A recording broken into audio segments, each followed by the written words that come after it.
I don't want to set the world on fire. Hello YouTube. As some of you might know, my name is C. Brown and I run the L.A.N.C.E.R Militia here in beautiful California. Now, I want to talk to you about an incident that actually didn't happen here in California. It actually happened in Clark County, Nevada. It happened on the Bundy Ranch, where a federal agency known as the Bureau of Land Management, or BLM, showed up and started using private contract cowboys to begin to herd his cattle and, for all intents and purposes, steal his livelihood. Now, this was covered by both the independent media sources as well as mainstream media to one capacity or another.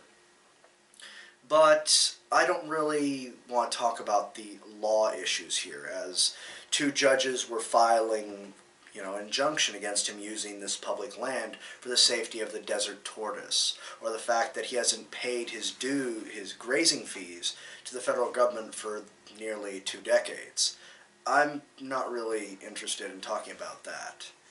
What concerns me is the raw brutality that a federal agency brought down upon this man, and unarmed protesters that joined in his plight.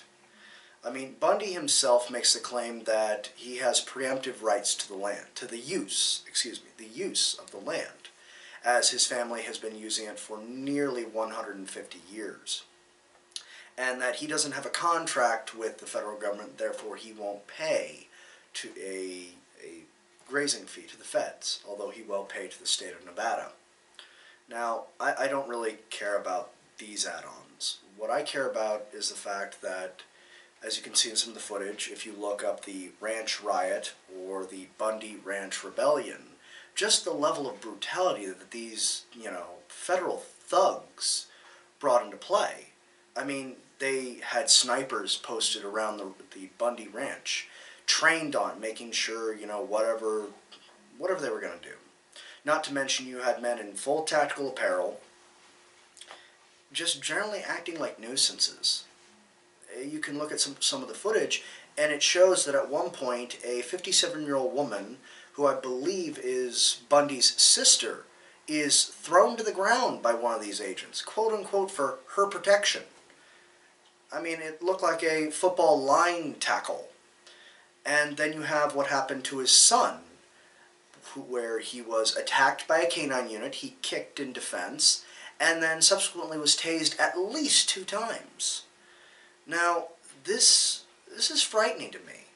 And in all honesty, I think it pissed off a lot of Americans. You had protesters coming from all over the United States, peaceably, as well as when things got hairy after some of this footage was rolled. Militias started showing up and showing their support, both armed and unarmed. Now, finally the incident came to a head where the director of Bureau of Land Management, along with the governor of Nevada, basically told BLM forces to get out. Now, some people might think this is a happy ending and that, finally, the American people won against, federal interference. The truth is, if you ask me, it ain't over yet. In fact, I think it's going to look a little something like this. Go ahead, roll it.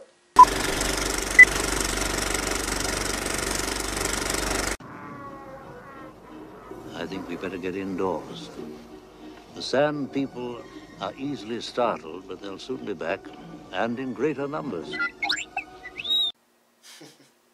Now, all jokes aside, there are 2 individuals that actually subscribe to a similar theory as myself.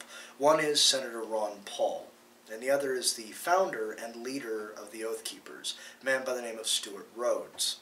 Now, if you look at this entire debacle, and you look at this incident in itself, there's one man that seems to be at the center of it, pulling the strings, marionette, as it were. This man's name is Harry Reid. He is the current majority leader in the Senate.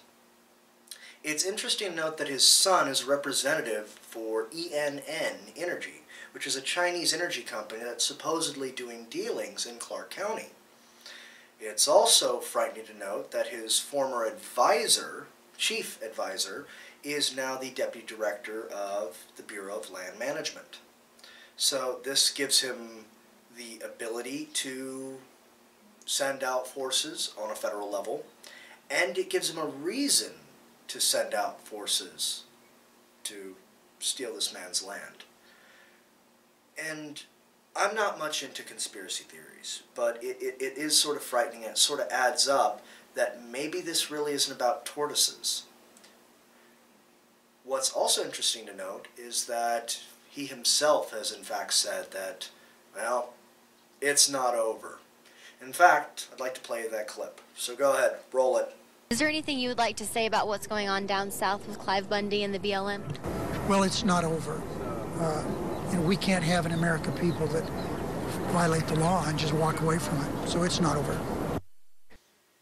You know, is it just me, or does he kind of sound like a Scooby-Doo villain? You know, at the end of the episode, they unmask the creeper, and, you know, he goes, damn you protesters and your darn militia. I mean, look, this is our opinion, and we'll cite our sources down in the description bar below. However, there are 3 sources to which I want to give a shout out to. One of those sources is StormCloudsGathering. It's a YouTube channel that I do suggest you check out. I've seen only a little bit of his material, and I got to look a little bit further into it, but I really like his channel, and I respect his opinion.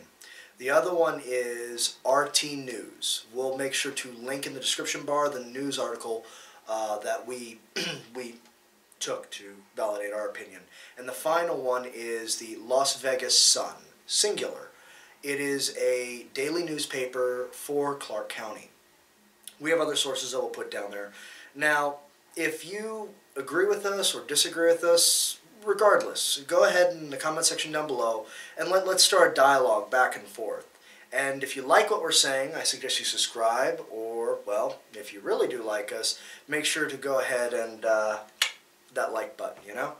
So, anyway, this is Keith C. Brown, signing off. I just want to start a flame in your heart.